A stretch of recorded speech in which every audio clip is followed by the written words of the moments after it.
تو اسی طرح سے ولی کے مختلف نام محققین نے بتائے ہیں. مثال کے طور پر بہت سے لوگ کہتے ہیں کہ ان کا نام اصل میں ولی اللہ تھا، کچھ لوگ کہتے ہیں محمد ولی تھا، اور کچھ لوگ کہتے ہیں ولی محمد تھا، کچھ لوگ کہتے ہیں سید ولی محمد. اور لیکن چونکہ سب میں جو ہے ولی جو ہے وہ مشترک ہے، اس لیے یہی نام ہر جگہ لکھا جاتا ہے. ولی کی غزل گوئی کے متعلق مختلف نظریات کیا تھے، اس سے پہلے ہم اس متن کی تشریح کریں گے جو آپ کے سلیبس میں یہ جو 2 غزلیں ہم پڑھیں گے. تو اس سے پہلے کہ ہم اس کو پڑھیں تو ہم پہلے یہ جاننے کی کوشش کریں گے کہ ولی کی غزل گوئی کے متعلق مختلف نظریات، مختلف شاعر، محققین جو ہے یا ناقدین، وہ ان کی غزل گوئی کے حوالے سے کیا بات کرتے ہیں. مثال کے طور پر حاتم جو ہے، حاتم نے ان کے بارے میں، ولی کے بارے میں کہا ہے کہ فارسی میں مرزا صاحب کی پیروی کرتا ہوں اور ریختہ میں ولی کو اپنا استاد مانتا ہوں. یعنی حاتم جو اپنے آپ میں بہت بڑے شاعر مانے جاتے تھے، انہوں نے ولی کو اپنا استاد مانا ہے. تو اس حوالے سے آپ ان کی شاعری کو، ان کی اس اہمیت کو جان سکتے ہیں. اسی طرح سے حاتم کا یہ شعر کی یہ فن شعر میں کچھ تو بھی کم نہیں، لیکن ولی ولی ہے سخن میں جہاں کے بیچ. یہاں پہ اس چیز سے بھی، اس شعر سے بھی آپ اندازہ لگا سکتے ہیں کہ ولی کس بلند پائے کے شاعر تھے. اسی طرح سے آبرو نے ان کے متعلق کہا ہے کہ آبرو شعر ہے تیرا اعجاز، پر ولی کا سخن قیامت ہے. یہاں پہ ولی کی سخن کے بارے میں، ولی کی شاعری کے بارے میں کہا ہے کہ وہ ایک قیامت برپا کرتی ہے، کیونکہ ان کی شاعری کا رنگ، ان کا مزاج، ان کی جو جمالیاتی حص ہے وہ کافی مطلب ایک قیامت برپا کرتی ہے. یہ آبرو کا شعر ہے. اسی طرح سے کھوگر نہیں کچھ یوں ہی ہم ریختہ گوئی کے، معشوق جو تھا اپنا باشندے دکن کا تھا. یہ بھی یہ شعر بھی آبرو نے ان کے متعلق کہا ہے. محمد حسین آزاد کی رائے جانتے ہیں کہ محمد حسین آزاد نے ان کے ولی کے متعلق کیا کہا ہے. جب ان کا دیوان دلی پہنچا تو اشتیاق کے ادب نے ہاتھوں پر لے لیا. اس سے پہلے کہ میں اس چیز کو وضاحت کروں، 1700 میں ولی خود یہاں شمالی ہند پہنچے، اور اس کے بعد جو ہے وہ 1719 میں جب ان کا دیوان یہاں پہنچا تو اس حوالے سے محمد حسین آزاد اس بارے میں لکھ رہے ہیں. وہ کہہ رہے ہیں کہ جب ان کا دیوان دلی پہنچا تو اشتیاق ادب نے ہاتھوں پر لیا، قدردانی نے گور کی آنکھوں سے دیکھا، لذت سے زبان نے پڑھا، گیت موقوف ہو گئے، قوال معرفت میں انہی کے گیت گانے لگے، ارباب نشاط یاروں کو سنانے لگے، جو طبیعت موضوع رکھتے تھے انہیں دیوان بنانے کا شوق ہوا. اسی طرح اردو شاعری بالخصوص ترقی کے امکانات بہت روشن ہوئے. محمد حسین آزاد کے اس اقتباس سے آپ نے اندازہ لگایا ہوگا کہ ان کو ولی کو اسی لیے باوائے اردو کہا جاتا ہے، باوائے اردو کہا جاتا ہے. اس کی وجہ یہی ہے کیونکہ ان کی شاعری جب دلی پہنچی، ان کا جو دیوان جب دلی پہنچا تو اردو شاعری جو بالخصوص جو ہے اس میں وہ ترقی کے امکانات بڑھنے لگے، چونکہ ان کے سہل ممتنع جو سادہ اور آسان لفظوں میں انہوں نے شعر و شاعری شروع کی تھی. تو یہ ایک پیش رو کی حیثیت سے اردو شاعری میں ان کا یہ جو دیوان ہے وہ نمودار ہوا. چونکہ غزل اب ہم چونکہ ان کے حوالے سے غزل کے متن کے حوالے سے اب بات کریں گے، جو آپ کے اس سیلیبس میں 2 غزلیں ہیں. تو پہلی غزل ہے وہ ہے جسے عشق کا تیر کاری لگے، جسے عشق کا تیر کاری لگے اسے زندگی کیوں نہ بھاری لگے. اب دیکھیں میں نے یہاں پہ تیر کاری جو ہے، ایسے تیر کو کہتے ہیں جو پر تاثیر ہو، کام تمام کر دینے والا تیر جو بھاری ہو. تو ولی دیکھیں، ولی یہاں پہ اپنے عشق کی ماہیت کو بیان کر رہے ہیں، ایک عشق کی تاثر کو بیان کر رہے ہیں. جسے عشق کا تیر کاری لگے، جہاں پہ ایک انسان کو جب عشق ہو جاتا ہے تو وہ جو ہے اسے زندگی بہت بھاری لگنے لگتی ہے، اسے ہر چیز میں اس کا دل نہیں لگتا ہے. اس کی شاعری جو ہے وہ اس کا عشق جو ہے وہ کہیں نہ کہیں اس کو زندگی کی بہت سی چیزوں میں الجھا دیتا ہے. عشق کی مائیت اسے پیدا ہونے والی کیفیات کا یہاں ذکر ولی کر رہے ہیں. یہاں پہ دیکھیے سیدھے سادے الفاظ میں جس کو ہم سہل ممتنع کہتے ہیں. سہل ممتنع ایک صنعت ہے. آپ کو اس حوالے سے یہ چیز یاد رکھنی ہوگی، سہل ممتنع جو ہے یہ سیدھے اور سادے اور آسان ترین لفظوں میں بیان کرنے کا ایک ہنر ہے، اور یہ ایک صنعت بھی ہے. تو لہٰذا جسے کس طرح سے ولی نے اتنے آسان اور سیدھے سادے الفاظ میں یہ بات کہی ہے کہ ایک عشق کی مائیت اس سے زندگی میں کس طرح سے کیا کیفیات نظر آتے ہیں، یہ چیز بیان ہوئی ہے. جسے عشق کا تیر کاری لگے اسے زندگی کیوں نہ بھاری لگے. اس کے بعد اب دوسرا شعر دیکھیے، نہ چھوڑے محبت دم مرگ لگ. یہاں دیکھیے دوسری چیز آپ کو ولی دکنی کے غزل کے حوالے سے یا غزل کے جو متن ہے اس سے پہلے آپ کو یہ چیز جاننی بھی بہت ضروری ہے کہ ان کے یہاں دکنی الفاظ، دکنی محاورے بہت زیادہ استعمال ہوتے ہیں. یہاں پہ لگ جو ہے، لگ یہاں لگ کے معنی تک کے معنی میں ہے، کیونکہ ان کے یہاں ایسی.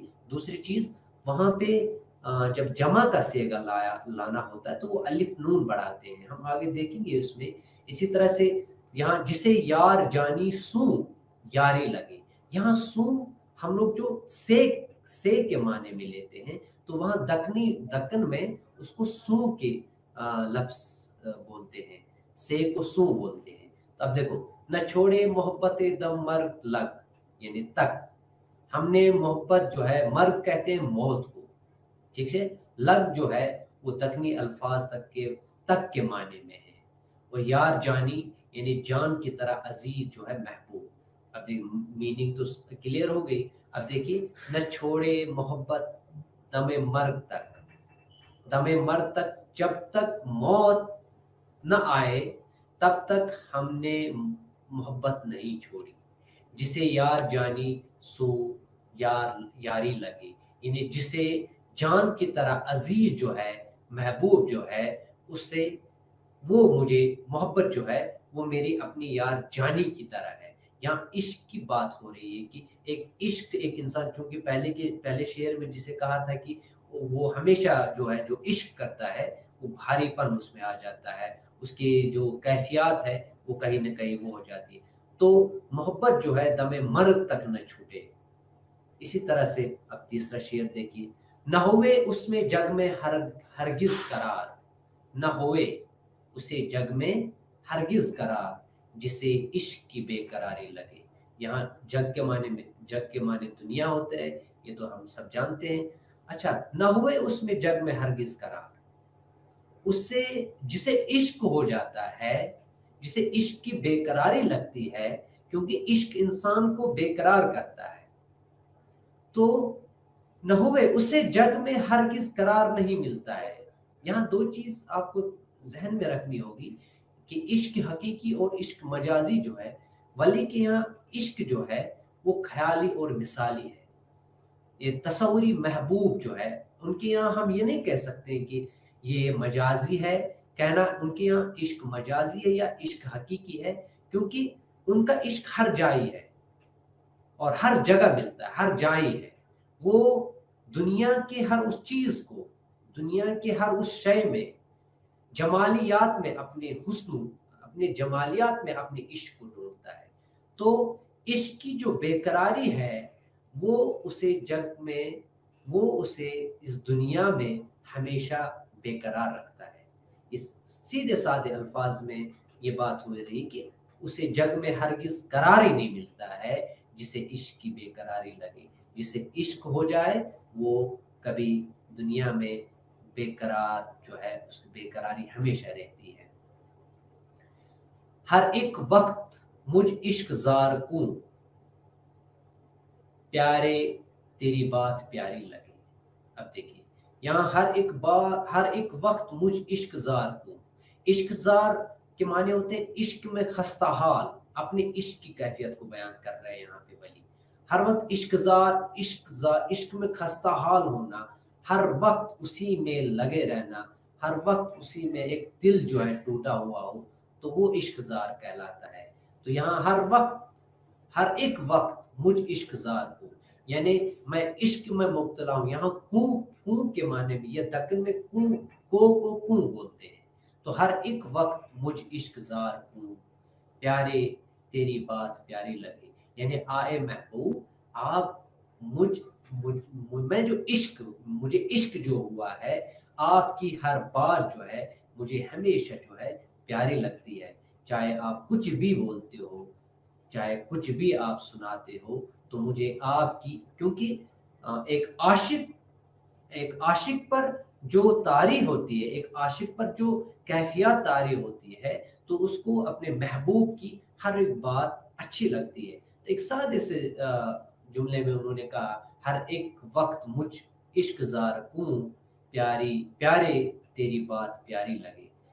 ٹھیک ہے، آگے دیکھیے ایک شعر ہے، ولی کو کہے تو اگر ایک بچن کے معنی میں ہوتا ہے بات. کٹاری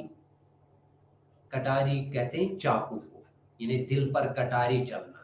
یہ ہم نے محاورہ بھی سنا ہوگا، کیونکہ ولی دکنی کے یہاں ولی کے غزلوں کی خصوصیت ہے کہ روزمرہ جو ہے وہ روزمرہ جو محاورے ہوتے ہیں وہ ان کے یہاں، جیسے دل پر کٹاری چلنا، دل میں کٹاری لگنا، یہ محاورہ کے طور پر بھی دل پر چھری چلنا، یہ اصل میں اس معنی میں ہوتا ہے صدمہ پہنچنے کے معنی میں ہوتا ہے. کیونکہ آپ نے کلاسیکل غزل جو ہے اس حوالے سے بھی پڑھا ہوگا کہ ایک عاشق اور رقیب میں ایک بہت زیادہ ایک دشمنی پیدا ہوتی ہے کلاسیکل غزل میں.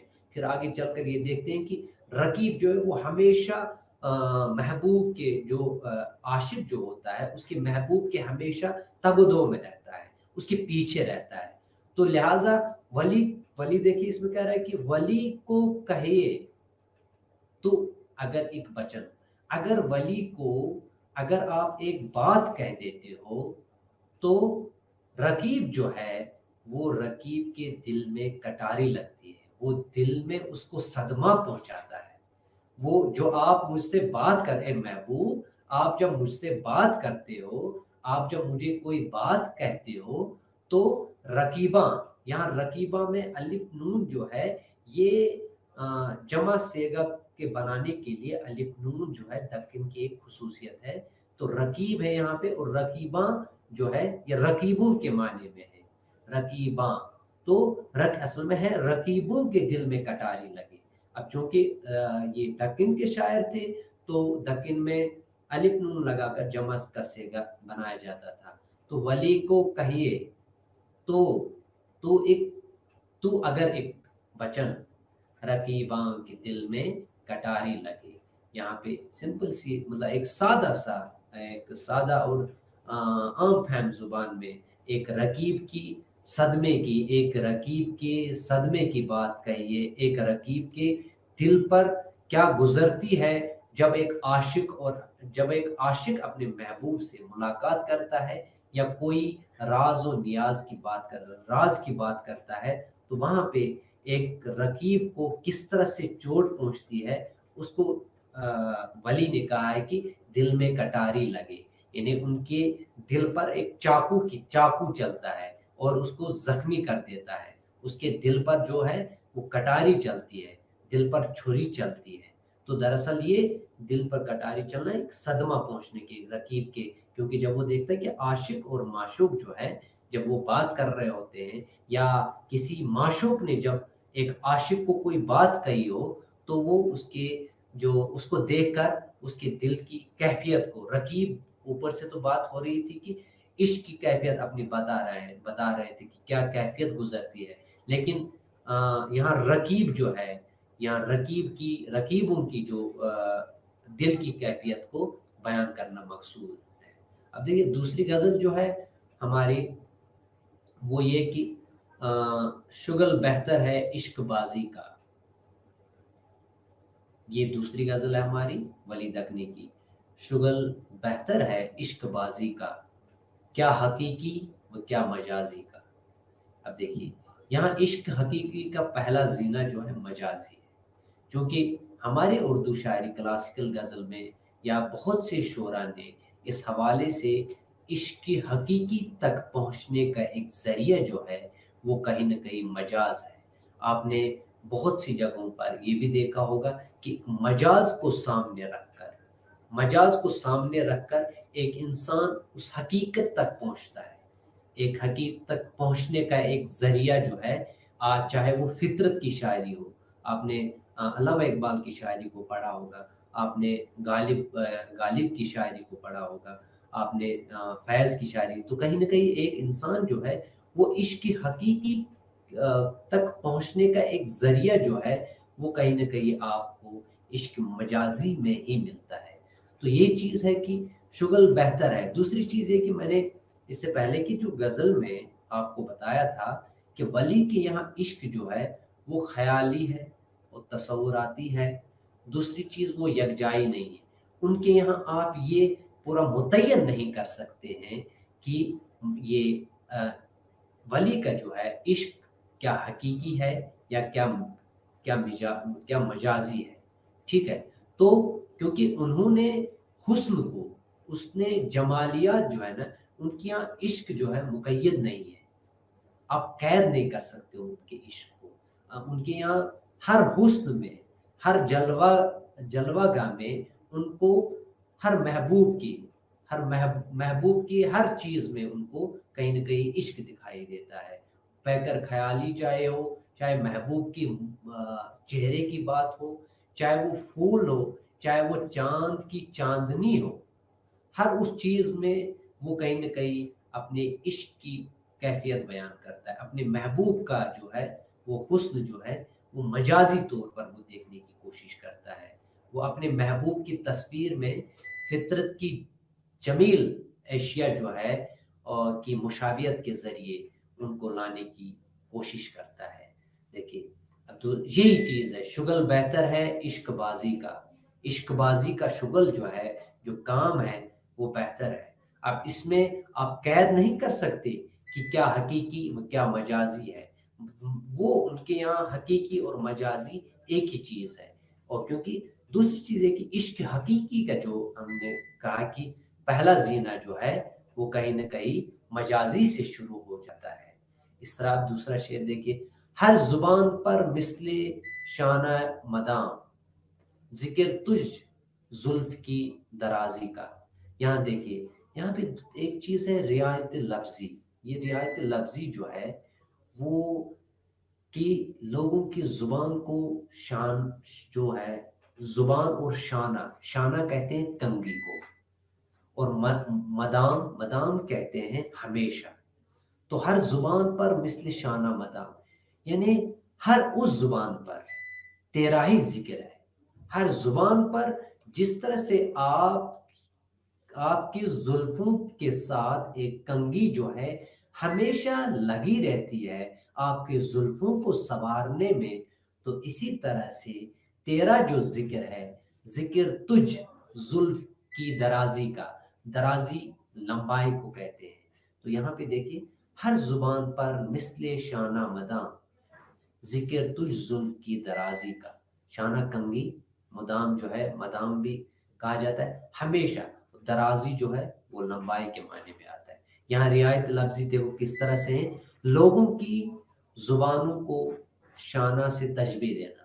لوگوں کی زبان جو ہے وہ ہمیشہ آپ کی تعریف کرتے رہتے ہیں، جس طرح سے شانہ یعنی کنگھی جو ہے وہ آپ کے ساتھ، آپ کی زلفوں کے ساتھ ہمیشہ لگی رہتی ہے۔ یہاں شانہ کا لفظ جو ہے زلف کے مناسبت سے آپ کی زلفوں کے قریب رہتا ہے، وہ بھی آپ کا عاشق ہے۔ یعنی جس طرح سے ایک شانہ جو ہے وہ آپ کی زلفوں کے ساتھ رہ کر ہمیشہ آپ کی زلفوں کی ساتھ رہ کر آپ کی زلفوں کی باتیں کرتا ہے، آپ کی زلفوں کو سنوارتا ہے، تو اسی طرح سے ذکر جو ہے تیری زلفوں کی لمبائی کا، درازی کا، ہر عاشق کے زبان پر تیری زلفوں کی جو درازی ہے اس کی ہمیشہ وہ لب پر، اس کی زبان پر جو ہے وہ بات چلتی رہتی ہے۔ تیسرا شعر دیکھیے، ہوش کے ہاتھ میں انا نہ رہی،